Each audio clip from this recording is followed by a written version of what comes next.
but you know, you're not that familiar with it, and just figuring it out, vibing with the people, getting to know the culture, language.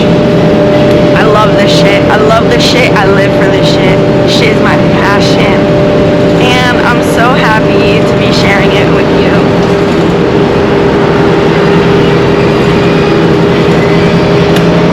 And the food, of course the food. I love to eat, and when you taste cuisine from all around the world, you know it's coming from their heart. And I'm grateful and appreciative for that. Even just knowing a few phrases in the language and the country that you're going to be visiting can go really far between you and the people who live there. I think that is something that makes the difference between a tourist and a traveler.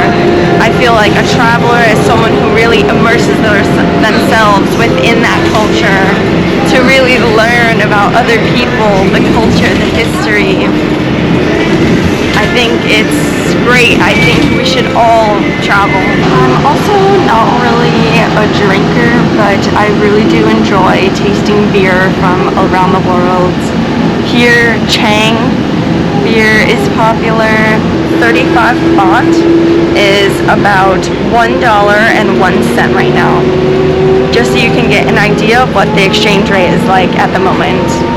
The order of things will actually be hostel, shower, drop off the luggage, exchange, and then immigration.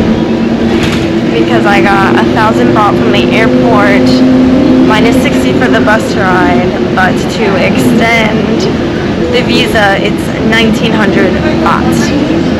But I will be in the city, in the town.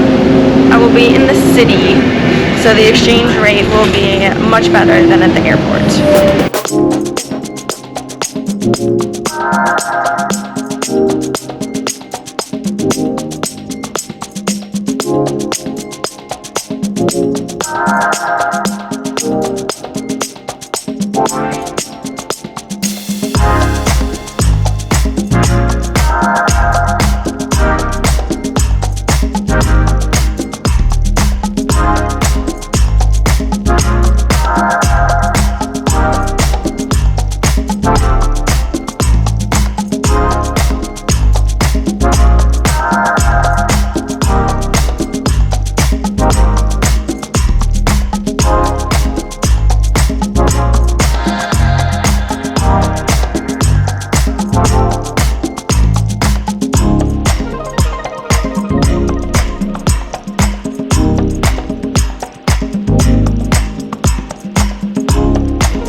And eat. That's the other thing I gotta throw into the mix. So, hostel, shower, drop off the suitcase, exchange, and food, immigration.